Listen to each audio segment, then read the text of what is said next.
You ever smell diesel before you see the problem? Because that was how I knew something had gone wrong on my land. Not from a call, not from a letter, not from some neighbor standing on my porch with that awkward look people get when they know bad news belongs to you, but they do not want to be the one to hand it over. No, it came rolling across the morning air in a low mechanical growl, the kind of sound that does not belong on quiet land unless someone has already decided your permission is optional. I was standing on my back porch with a cup of coffee in my hand when I heard it. The day had started cool and clean, pale sunlight spreading over 40 acres that had been in my family for 3 generations, land my grandfather bought before Whitmore Estates existed, before its stone entrance signs, before its perfect sidewalks, before the HOA newsletters began using words like community vision and neighborhood standards, as if those phrases had more force than a deed. Back then, this was open ground, cedar fence, an old barn, a farmhouse, 2 drainage hollows, and a line my grandfather set by hand because he believed a boundary meant something even when nobody was standing there to defend it. My father kept it after him, and when the land became mine, I inherited more than soil. I inherited memory, records, obligations, and one rule my father repeated more often than any prayer: know where your line is, and never be the first man to cross someone else's. That morning, the land should have sounded like wind through grass, birds near the oak trees, and the faint highway hum beyond the ridge. Instead, it sounded like engines. At first, I thought maybe a delivery truck had taken the wrong gravel lane. It happened sometimes. Drivers trusted GPS more than their eyes, and Whitmore Estate sat just close enough to my north boundary that strangers assumed anything behind the subdivision belonged to the association. Usually, I would walk out, point them back toward the main road, and that would be the end of it. Then I heard metal hit metal. Then I heard a saw. Then came the dry, violent crack of old cedar splitting under force. My coffee went cold in my hand. I set it on the porch rail and started walking. The diesel smell reached me before the trucks did, sharp and oily, mixed with fresh-cut wood and disturbed earth. Work has a smell too, but this was different. Work has rhythm. Work has consent. Work has a person who knows why he is there and who asked him to come. This smelled like trespass dressed up as progress. When I came around the bend near the north pasture, I stopped cold. 3 work trucks were parked inside my property line. Not near it. Not beside it. Inside it. Their tires had pressed deep tracks into soil that did not belong to them. Orange survey flags ran across my field in a straight, arrogant line, cutting through grass, dirt, memory, and recorded boundary like somebody had redrawn my land with a ruler and a bad attitude. A crew of men in reflective vests was already tearing down my cedar fence, post by post. One had a post puller clamped around the base of a section my grandfather had set in 1978. Another was dragging wire toward a truck bed. A third held a power saw near the curve by the old oak tree, the one place where the fence did not run straight because the land dipped toward the drainage hollow. That curve mattered. My grandfather had curved the fence there because water moved through that section after heavy rain. Modern developers loved straight lines on paper, but land remembers what paper ignores. And standing 10 feet inside my boundary line, dressed like she was attending a board luncheon instead of trespassing on private land, was Linda Whitmore, HOA president. Short blonde hair, pressed white blouse, tense slacks, oversized sunglasses, pearl earrings, and a clipboard tucked under one arm like it had been issued by a judge. Linda had the posture of someone who had spent years mistaking compliance for respect. She did not look surprised to see me. She looked annoyed that I had interrupted her schedule. "You're late," she said before I opened my mouth. That was her first mistake. Not the biggest one. Not the most expensive. Just the first one I heard. I looked past her at the broken cedar post lying in the dirt near my boot. A fresh split ran down its side, pale wood exposed beneath decades of weathered gray. My grandfather had sunk that post by hand. He had not been a sentimental man, but he believed in lines. He used to say a man did not need to be rich if he knew what was his and respected what belonged to others. Linda looked at that same fence and saw an obstacle. "What are you doing on my land?" I asked. She gave me a practiced smile, the kind people use when they believe the conversation was already won somewhere else.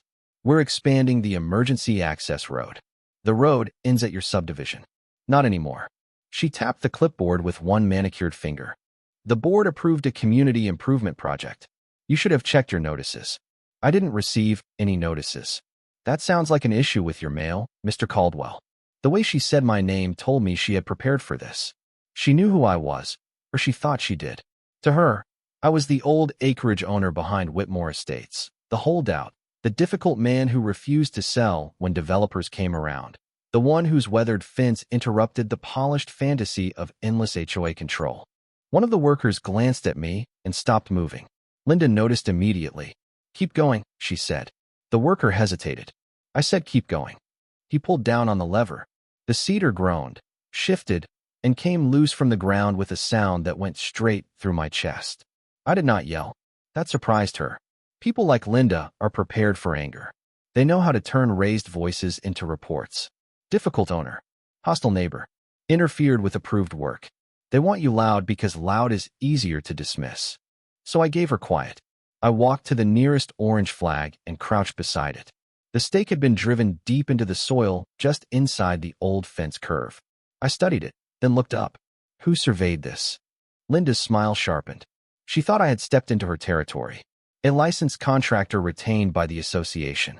What association? The Whitmore Estates Homeowners Association. I don't belong to your HOA. This land borders our community. So does the highway. You don't own that either. The worker nearest the saw lowered his tool slightly. Linda's jaw tightened. This project benefits the entire community. Emergency access, traffic flow, maintenance efficiency. Frankly, this old fence was already an eyesore. There it was. Not safety, not community, not emergency access. Control. Linda had looked at my fence and decided it offended her. She had looked at open land and decided and used men available. She had looked at a boundary and treated it like a suggestion because it stood in the way of something she wanted. Another section of fence cracked behind her. I reached into my pocket and pulled out my phone. Linda lifted her chin. "If you're calling the county, we already filed the necessary paperwork. I'm not calling the county desk." "Then who exactly are you calling?" I looked at the trucks, the flags, the broken fence, and the men standing on land that had never belonged to her. The right people. I made the call. I gave the address. I gave my name. I gave one sentence. Unauthorized construction activity on protected private land. Then I ended the call. Linda laughed once, soft and dismissive. "Protected private land? Mr. Caldwell, this is not some federal preserve. It's a strip of grass behind a subdivision." I put my phone away. "That's what you think." For a moment, the whole field seemed to hold its breath. Then Linda pointed toward the crew. "Continue." The men kept working, but slower now. Doubt had entered the site. It was small at first, just a pause before lifting a tool, a glance toward the road, a worker looking at the old fence, and then back at the woman giving orders. Doubt has a sound. It sounds like machines stopping half a second longer than they should. Linda heard it too. Her voice got sharper. "We are on a schedule." I walked along the broken fence line, not touching them, not blocking them, not giving Linda anything she could twist into interference. I photographed the trucks, the license plates, the orange markers, the damaged posts, the tire tracks running over my soil, and Linda standing inside my boundary with her clipboard. She watched me for a minute and stepped closer. "You may want to be careful," she said, lowering her voice. "The association has legal counsel. If you obstruct approved infrastructure work, you could be held liable for additional costs." There was the threat, wrapped in policy language. Smooth enough to sound official. Empty enough to expose desperation. I looked at her. "Linda, the problem with making threats on land you don't control is that every word becomes part of the record." Her mouth tightened. Before she could answer, a white county sheriff's vehicle turned off the main gravel road and pulled toward the damaged fence. Linda smiled. It was the first real smile she had given me all morning. The deputy stepped out, hand resting near his belt, eyes moving over the trucks, tools, workers, orange markers, broken fence, Linda, then me. Linda moved toward him immediately.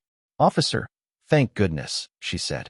"This man is disrupting an approved HOA infrastructure project." The deputy looked at me. "You the property owner?" "Yes." "You called this in?" "I called someone else. Maybe dispatch got notified too." Linda lifted her clipboard. "The association has documentation. This access expansion was approved by the board and scheduled with a licensed contractor. The deputy took her packet and flipped through it. His expression did not change. Then he looked at me. Do you have proof of ownership? And for the first time that morning, Linda almost won. Not legally, not truly, but publicly, because she had a clipboard in hand. She had printed pages. She had workers, trucks, and a deputy standing there asking me for records while my fence lay broken behind me. I had dirt on my boots and a phone in my pocket. The complete physical file was back in the house, locked in a cabinet. I knew what my land was. I knew what the records said. But knowing and proving are two different things when machines are already idling on your property. Linda saw the hesitation. She stepped into it like a knife into a seam. This is exactly the issue, she said. Mr. Caldwell has been resistant to community planning for years. He makes broad claims, but the association has followed procedure. The deputy looked at me again. Sir, if you have documents, now would be the time. Behind Linda, another worker pulled a loose section of cedar aside. The sound of it scraping across dirt made my hands close into fists. I looked toward the road. No SUVs yet. Linda's smile grew faintly. We cannot pause a community safety project every time someone feels sentimental about a fence. That sentence changed the air. Even the deputy looked at her differently. I pulled out my phone and opened the digital folder my niece had forced me to create years earlier. Back then, I had complained about scanning old county documents. I had told her paper worked fine. She had rolled her eyes and said, Uncle Daniel, paper only works if you're standing next to the cabinet. That morning, I silently thanked her. I opened the deed, then the conservation addendum, then the agricultural classification notice, then the subdivision exclusion document from when Whitmore Estates had first been approved. The deputy took my phone and studied the screen. Linda stopped smiling. He zoomed in, scrolled, zoomed again. Then he looked at Linda's packet and compared one line to another. This doesn't match, he said. Linda blinked. What doesn't? The boundary in your contractor's document does not match the county record he's showing me. The contractor used the association development plan. The deputy looked up. Development plans are not ownership records. The words landed hard, but not hard enough. The deputy handed me back my phone. I'm not a surveyor, and I can't adjudicate a land dispute in the field. If both parties have documents, this may need to be resolved formally. Linda jumped on that immediately. Then the approved work should continue until the proper review process determines otherwise. No, I said. The deputy turned back to me. I kept my voice level. They have been informed they are on private protected land. They have already damaged my fence. If they continue after notice, that is not a misunderstanding anymore. The deputy's posture shifted. Linda's did too. The workers stopped, waiting. For several long seconds, nothing moved but the wind pushing dust across the torn fence line. Then Linda raised her hand toward the crew. Continue with non-invasive clearing only, she said, trying to sound reasonable while still forcing the project forward. No further post-removal until the survey dispute is reviewed. One worker looked at the contractor. The contractor looked at Linda. The deputy said, I would advise everyone to slow down. Linda seized on the word advise like it was permission. Thank you, officer. We will proceed carefully. And that was the second time she almost won. Not by being right, but by finding the narrowest crack in uncertainty and pushing her authority through it. The crew began moving again, not pulling posts now, but dragging wire, repositioning equipment, and clearing debris along the route they still intended to claim. One truck reversed near the oak, its rear tires sinking into the soft ground beside the restricted buffer. I watched the tread marks form and felt something cold settle under my ribs. The damage was no longer only to the fence. They were crossing the one part of the line that mattered most. Linda saw my face and mistook it for defeat. You see, Mr. Caldwell, she said quietly, there is a process. You may not like it, but the association has responsibilities. So do I. Then perhaps you should have participated earlier. In a project I was never notified about.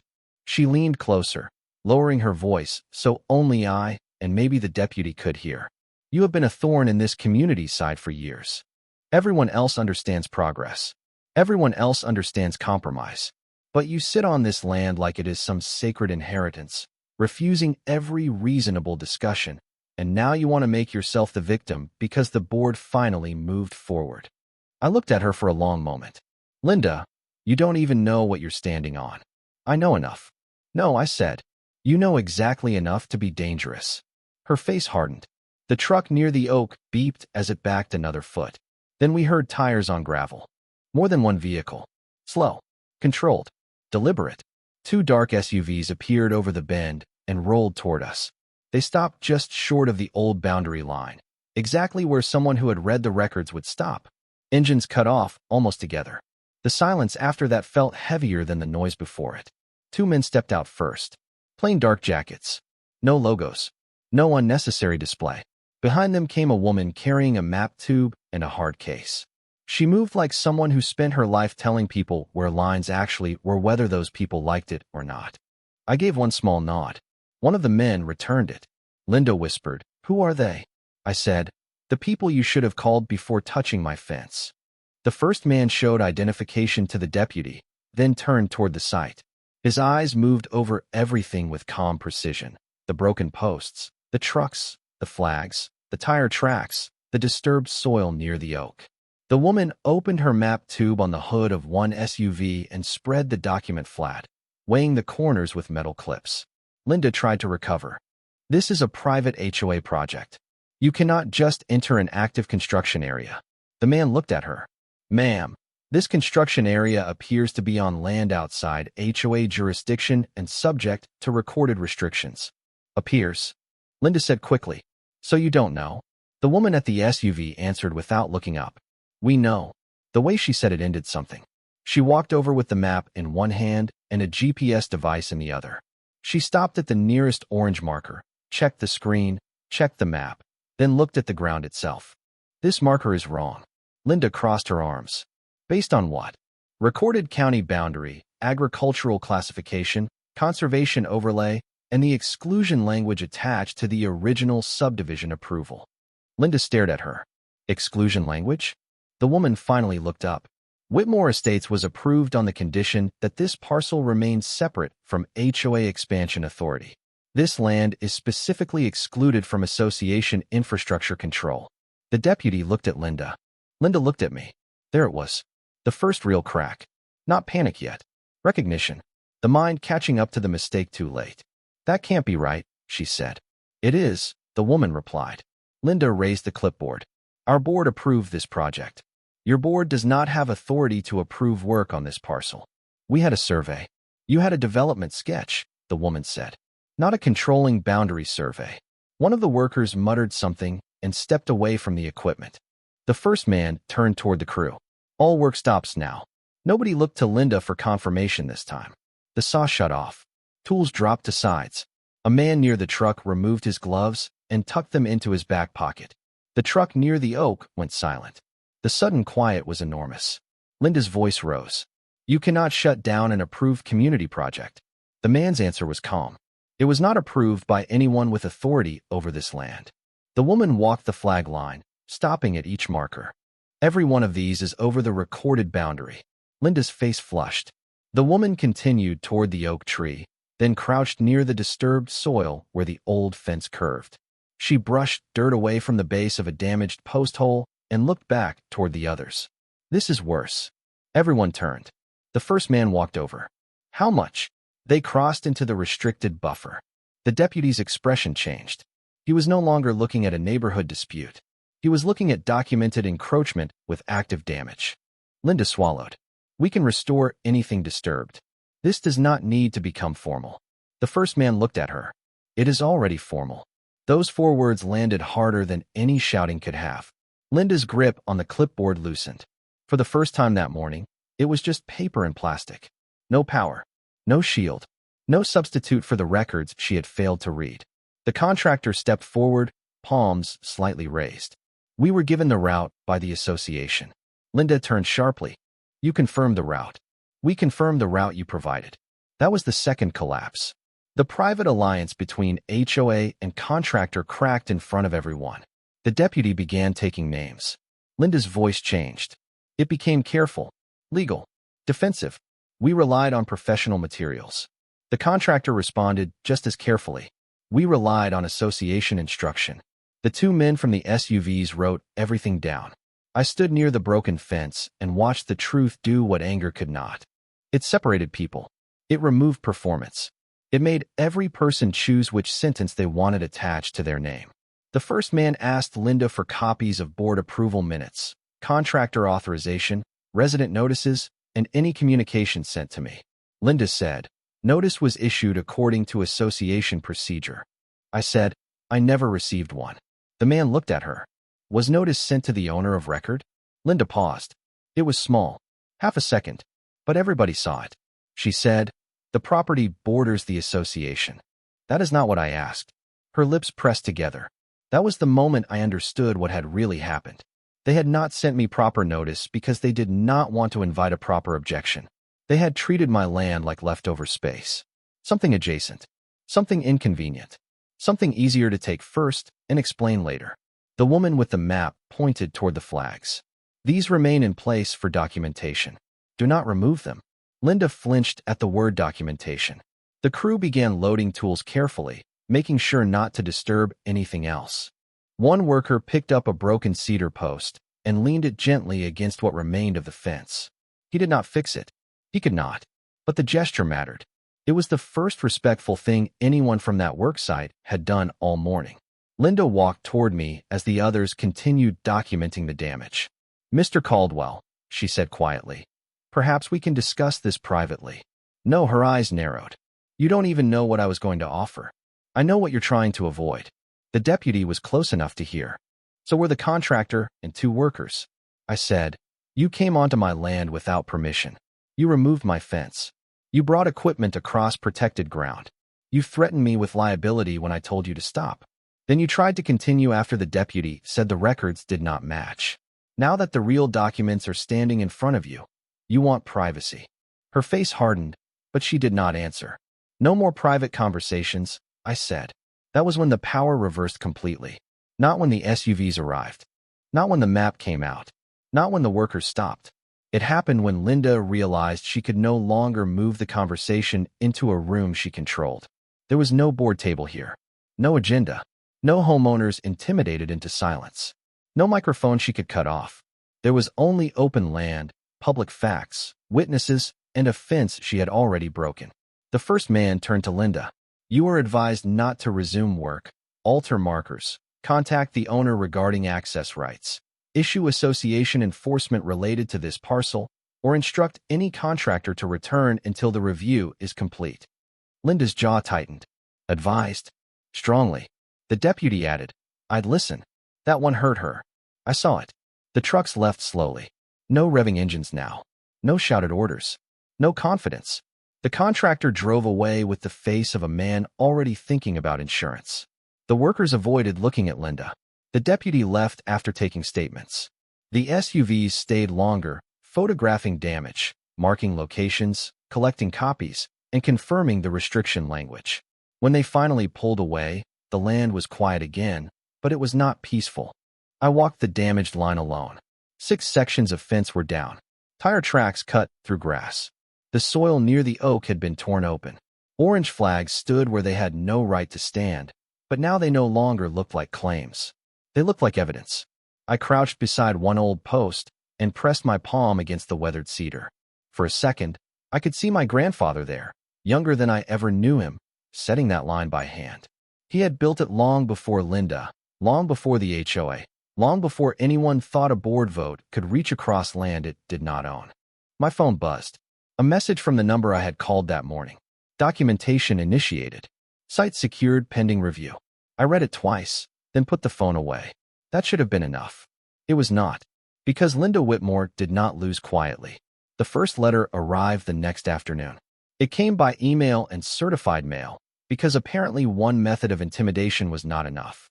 The subject line read, "Notice of interference with community safety project." I sat at my kitchen table and read every word. The HOA claimed I had obstructed an approved emergency access improvement. It claimed the association acted in good faith based on professional documents.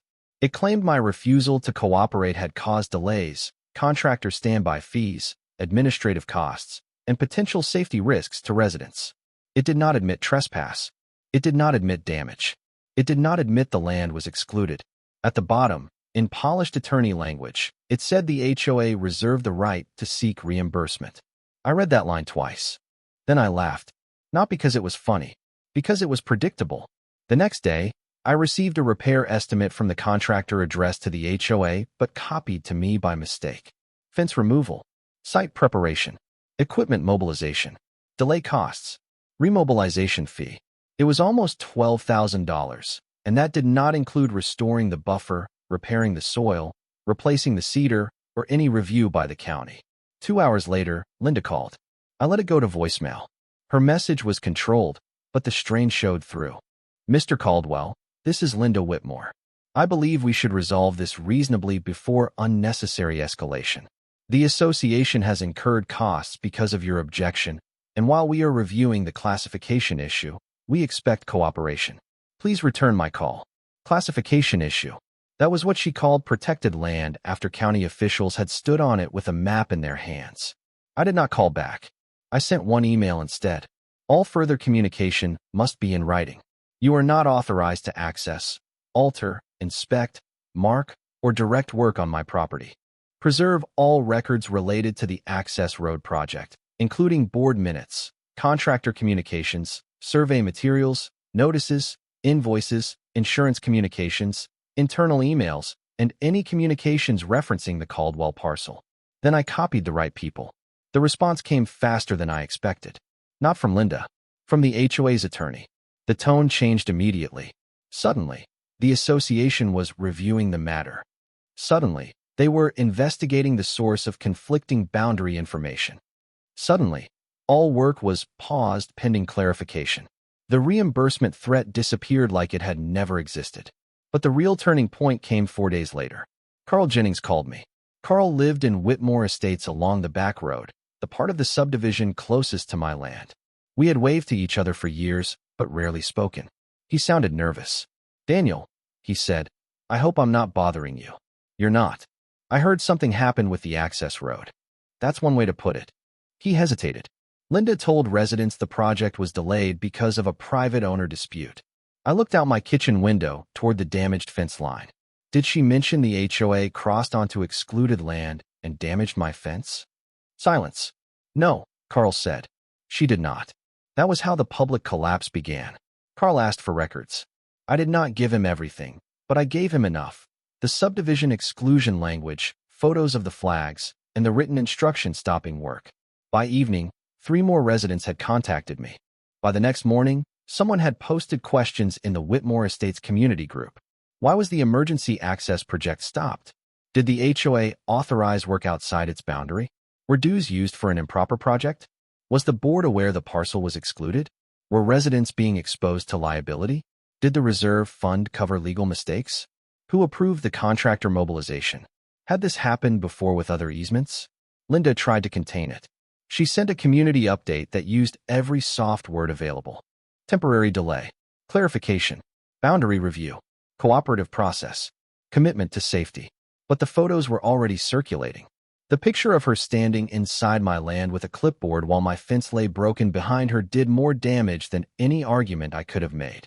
Residents did not need legal training to understand what they were looking at. A fence had been there. The HOA had torn it down. The land was not theirs. Then came the insurance problem. A board member named Patrick called me from a number I did not recognize. He sounded exhausted before he even introduced himself. He said the association's insurer had asked whether the board had verified ownership before authorizing work, whether proper notice had been sent to the owner of record, and whether Linda had instructed contractors to continue after being told the boundary was disputed. He did not say why he was telling me this, but I understood. He wanted distance. People always want distance once liability starts looking for a chair to sit in. Did Linda personally tell them to keep going? He asked. More than once, I said. He was quiet. Was the deputy there for any of it? For part of it. Another silence. Thank you, he said, and hung up. That was when I knew the board was no longer trying to beat me. They were trying to survive Linda.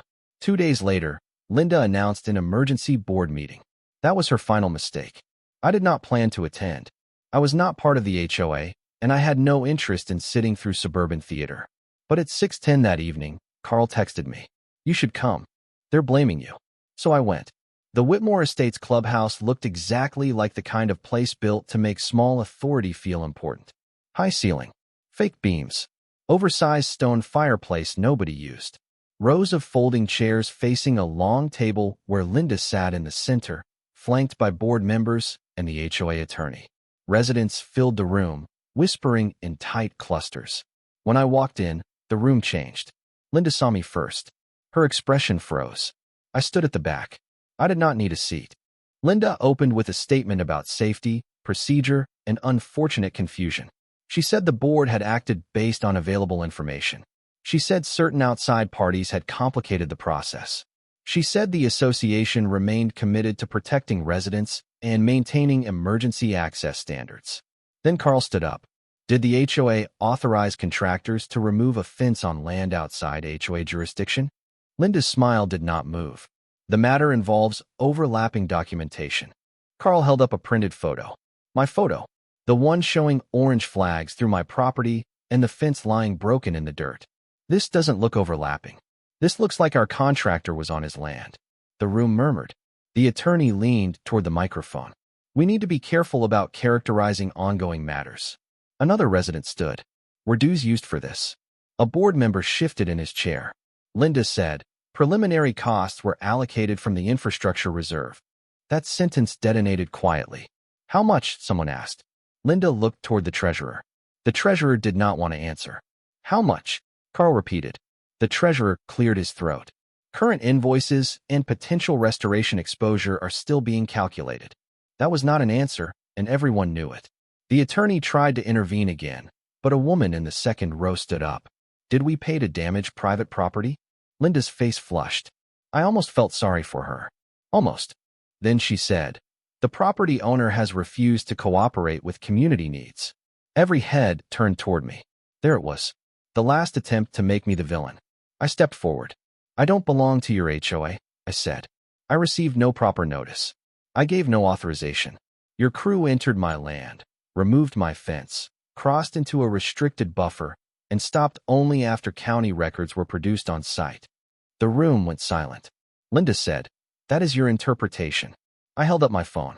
No, that is documented. Carl asked, can you show it? The attorney objected immediately. This is not appropriate.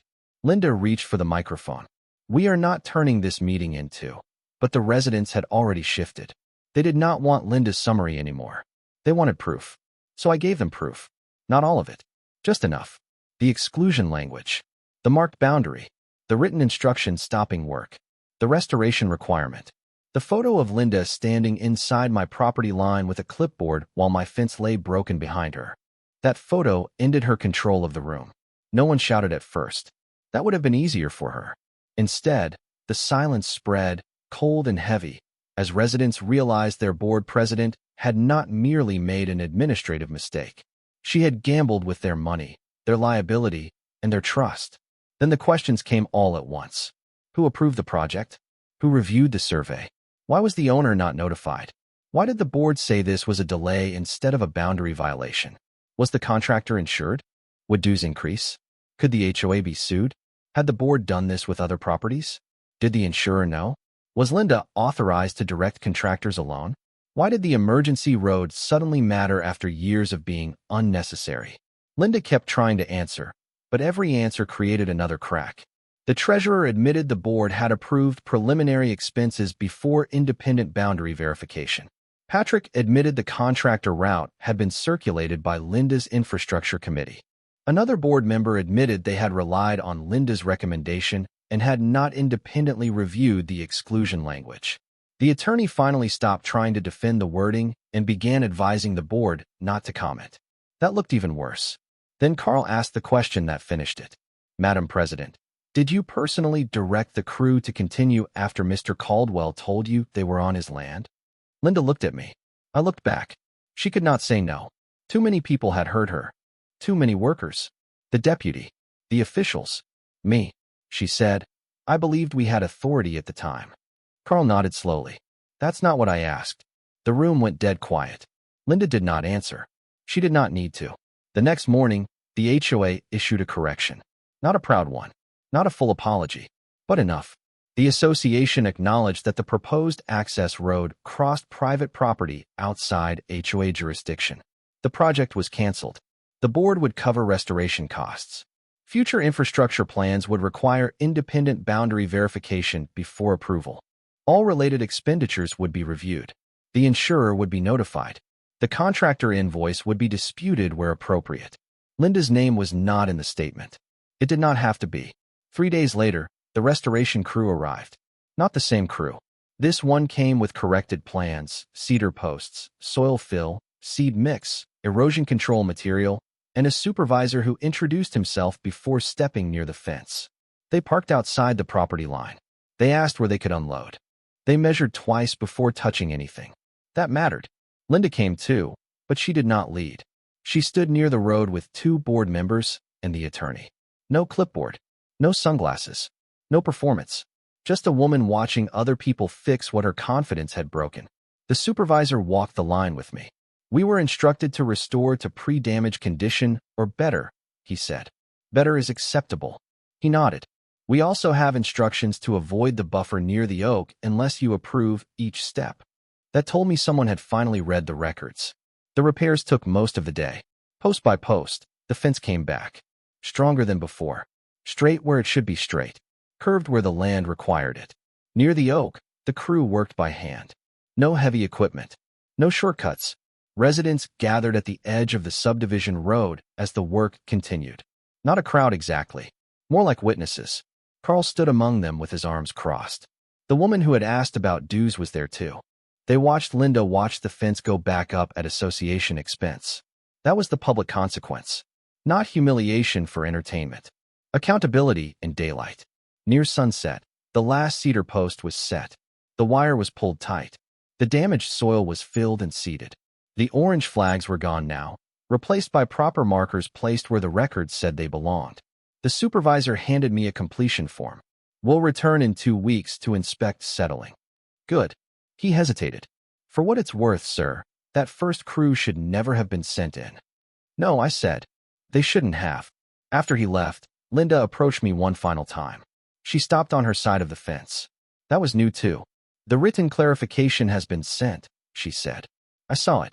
The board is reviewing procedures. That would be wise. She looked at the fence, then at the residents still lingering near the road. This has caused significant disruption. I rested one hand on the new cedar post. So did tearing down my fence. Her mouth tightened, but she did not argue. For the first time since I had known Linda Whitmore, she seemed to understand that every sentence did not require her control. I did not realize the parcel was excluded, she said quietly. That was the problem, I said. You didn't realize because you didn't check. She looked down. I continued. You had a board title, a contractor, a plan, and a clipboard. You thought that was authority. She looked up then, and there was anger in her eyes, but there was something else too. Something smaller. Something closer to shame. It won't happen again, she said. No, I replied. It won't. Not because I trusted her. Because now everyone knew. 2 weeks later, Linda resigned as HOA president. The official statement said she was stepping back for personal reasons and to allow the association to rebuild trust after a difficult infrastructure review. It was careful language. Soft language. HOA language. But Carl sent me the real summary in a text. She lost the room. The next board meeting adopted a new rule requiring independent boundary verification before any infrastructure vote, mandatory attorney review before contractor mobilization, and written confirmation to any adjacent owner whose property could be affected. They also froze the remaining access road funds until the restoration invoices, insurance position, and contractor dispute were settled. That part mattered more than Linda's resignation. One person losing power is satisfying. A system being forced to change is better. I was standing by the fence when I read Carl's message. The grass had started to come back near the tire tracks. The new cedar posts had settled into the line like they had always known where they belonged. The oak tree stood at the curve, unmoved, its roots deeper than any board vote, any development sketch, any woman with a clipboard who believed land became hers because she wanted something from it. I walked the full fence line that evening, slow and quiet. No engines, no saws, no men looking to Linda for permission, no orange flags pretending to be truth. Just wind, birds, open field, cedar, soil, memory. At the far end, I stopped and looked toward Whitmore Estates. From a distance, the subdivision looked peaceful again. Stone entrance, trimmed hedges, matching mailboxes, clean streets curving behind decorative signs. But it was different now. Somewhere inside those polished roads, residents were reading budgets more carefully. Board members were asking attorneys questions before voting. Contractors were requesting verified surveys before unloading equipment. And every time someone mentioned expanding access toward the old Caldwell land, the conversation ended before it started. That was the real revenge. Not destroying Linda, not shouting louder, not dragging the HOA through chaos for the sake of it. The revenge was making the truth permanent. It was putting the line back where it belonged and forcing everyone who crossed it to remember why they could not do it again. My phone buzzed as the sun dropped behind the field. It was Carl. Drainage easement review is next week. People are finally paying attention. Thought you'd like to know. I smiled and typed back. Start with the records. Then I put the phone away and rested my hand on the fence post in front of me. People like Linda think quiet means weakness. They think land is empty if it is not developed. Consent is implied if nobody is shouting, and authority exists wherever a board decides to point it. But quiet land is not empty. Quiet people are not powerless. An offense that has stood for generations is not just wood and wire. It is memory. It is proof. It is a warning. Because the truth about a boundary is simple. You can ignore it. You can cross it. You can even tear it down for a few hours if you bring enough trucks, enough paperwork, and enough arrogance. But if that line was real before you touched it, it will still be real after you leave. And the next time anyone from that HOA looked across my field and thought about taking one more inch, they would remember the morning their engines went silent, the look on Linda Whitmore's face when the real map came out, the room full of residents who finally stopped nodding, and the day their authority stopped exactly where it always had. At my fence line.